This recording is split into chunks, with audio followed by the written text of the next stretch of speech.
Orang beriman menanggapi karya keselamatan Allah.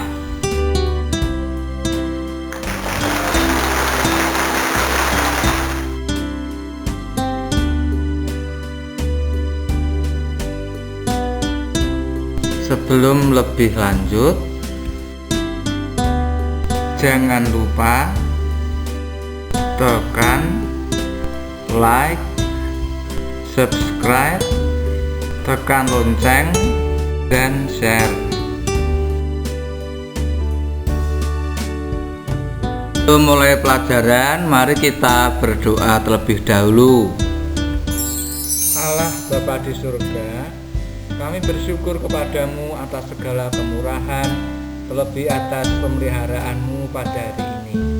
Kini utuslah Roh Kudus menerangi akal budi dan pikiran kami, agar kami mampu memusatkan perhatian pada pelajaran hari ini, sehingga kami mampu membuka hati untuk menanggapi karya penyelamatanmu dengan penuh iman. Demi Kristus, Tuhan dan Juru Selamat kami. Amin.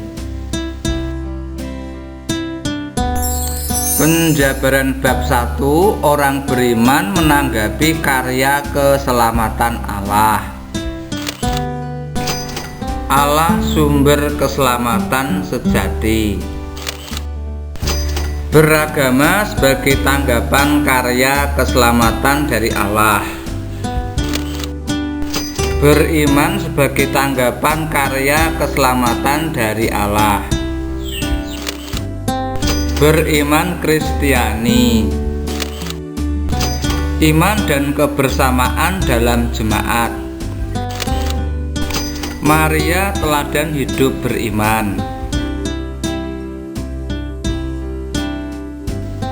Bab 1, orang beriman menanggapi karya keselamatan Allah.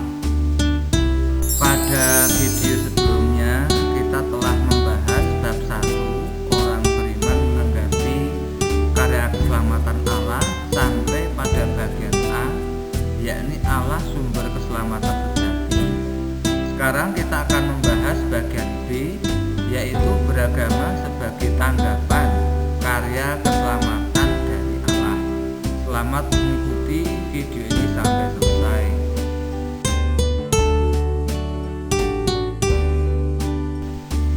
Beriman sebagai tanggapan karya keselamatan dari Allah.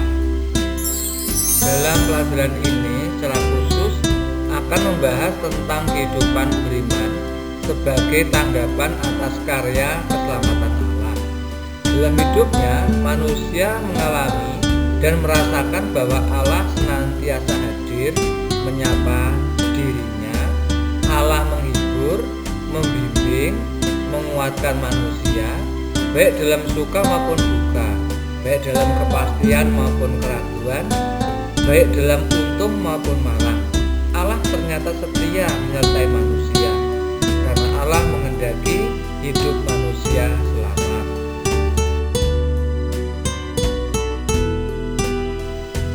Beriman sebagai tanggapan karya keselamatan dari Allah. 1. Mendalami makna hidup beriman melalui pengalaman hidup sehari-hari. Bacalah dan renungkan cerita berikut ini. Seorang penyair dalam puisinya menceritakan tentang seseorang yang tersesat di tengah padang pasir yang sangat luas, yang sepertinya tidak bertepi. Dia sedang dalam perjalanan menuju tanah airnya. Dalam kebingungan dan keputusasaannya, dia bertemu dengan seseorang yang datang menyongsongnya. Tetapi rupanya orang itu buta. Orang buta itu berkata bahwa ia bisa mengantar orang tersesat itu dengan selamat sampai ke tanah airnya. Orang yang tersesat bertanya kepada si buta, "Siapa namamu?" Si buta itu menjawab, "Iman." Lalu orang yang tersesat itu mengulurkan tangannya kepada si buta untuk membimbing menuju tanah airnya.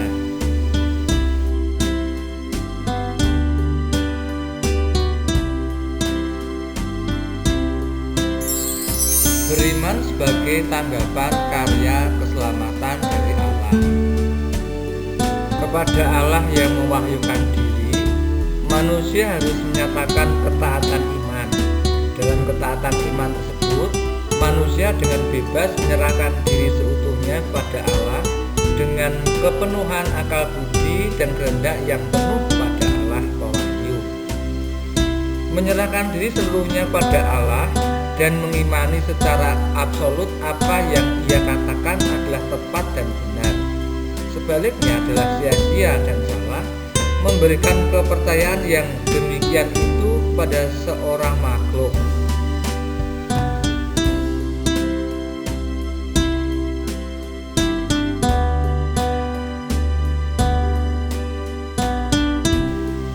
Mari kita menggali pandangan kitab suci untuk menemukan tentang ajaran gereja mengenai penghayatan iman yang benar, terutama dari Yakobus 2 ayat 14 sampai 24, bahwa iman tanpa perbuatan pada hakikatnya adalah mati.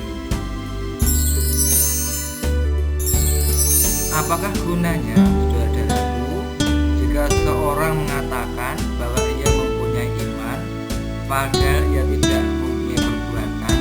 Dapatkah iman itu menyelamatkan dia? Jika seorang saudara atau saudari tidak mempunyai pakaian dan kekurangan makanan sehari-hari, dan seorang dari antara kamu berkata, "Selamat jalan, kenakanlah kain panas dan makanlah sampai kenyang," tetapi ia tidak memberikan kepadanya apa yang perlu bagi tubuhnya, apakah gunanya itu? Demikian juga halnya dengan iman. Jika iman itu tidak disertai perbuatan, maka iman itu pada hakikatnya adalah mati. Tetapi mungkin ada orang berkata, "Padamu ada iman dan padaku ada perbuatan."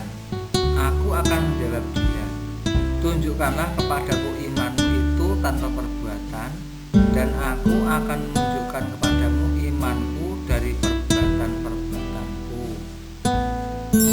Engkau percaya bahwa hanya ada satu Allah saja, itu baik. Tetapi setan-setan pun juga percaya akan hal itu dan mereka gemetar. Hai manusia yang bebal, maukah engkau mengakui sekarang bahwa iman tanpa perbuatan adalah iman yang kosong? Bukankah Abraham bapak kita dibenarkan karena perbuatan-perbuatannya ketika ia mempersembahkan Iskak anaknya di atas mezbah? Kamu lihat bahwa iman bekerja sama dengan perbuatan-perbuatan, dan oleh perbuatan-perbuatan itu iman menjadi sempurna. Dengan jalan demikian genaplah nas yang mengatakan, "Lalu percayalah Abraham kepada Allah, maka Allah memperhitungkan hal itu kepadanya sebagai kebenaran." Karena itu Abraham disebut sahabat Allah. Jadi kamu lihat bahwa manusia dibenarkan karena perbuatan-perbuatannya dan bukan hanya karena iman. Dan bukankah demikian juga Rahab pelacur itu dibenarkan karena perbuatan-perbuatannya ketika ia menyembunyikan orang-orang yang disuruh itu di dalam rumahnya.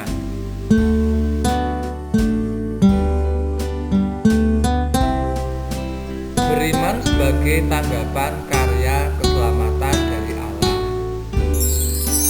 Orang dapat disebut betul-betul beriman bila ia sungguh-sungguh menghayati dan mewujudkan imannya dalam hidup sehari-hari.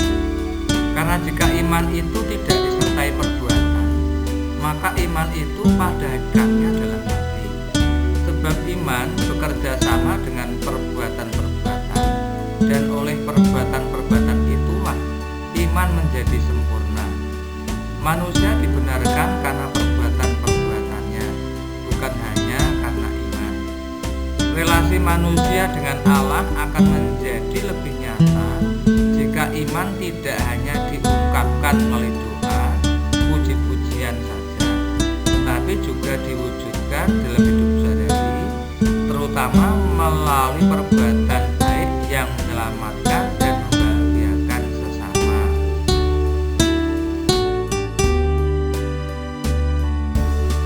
Refleksi. Seperti tubuh tanpa roh adalah mati, demikian jugalah iman tanpa perbuatan-perbuatan adalah mati. Apakah hidup kita sudah menunjukkan sikap orang beriman? Apakah perilaku kita menghidupi iman kita? Penghayatan iman yang benar tidak cukup hanya beribadah dan berdoa.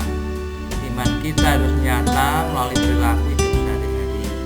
Beri pihak pada yang miskin, bela rasa pada yang menderita, memberi semangat pada yang lemah dan putus harapan, menerima orang lain sebagai pribadi.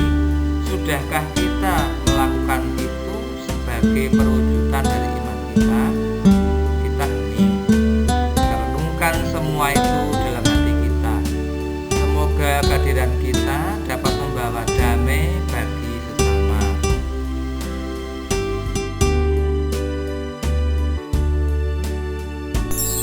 Untuk mengakhiri proses pembelajaran, marilah berdoa. Jadikanlah aku pembawa damai dari buku syukur nomor 221. Tuhan, jadikanlah aku pembawa damai bila terjadi kebencian. Jadikanlah aku pembawa cinta kasih bila terjadi penghinaan.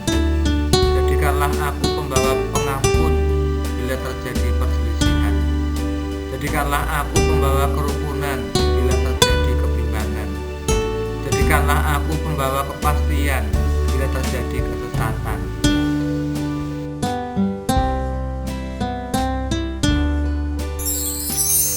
Jadikanlah aku pembawa kebenaran bila terjadi kecemasan. Jadikanlah aku pembawa pengharapan bila terjadi kesedihan. Jadikanlah aku sumber kegembiraan bila terjadi kegelapan. Jadikanlah aku pembawa terang. Tuhan, semoga aku lebih ingin menghibur daripada dihibur, memahami daripada dipahami, mencintai daripada dicintai. Sebab dengan memberi aku menerima, dengan mengampuni aku diampuni, dengan mati suci aku bangkit lagi untuk hidup selama-lamanya. Amin.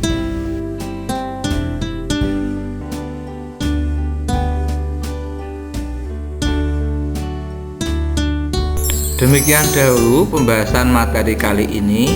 Kita akan lanjutkan materi pada video berikutnya. Sekali lagi, jangan lupa tekan like, subscribe, tekan lonceng, dan share.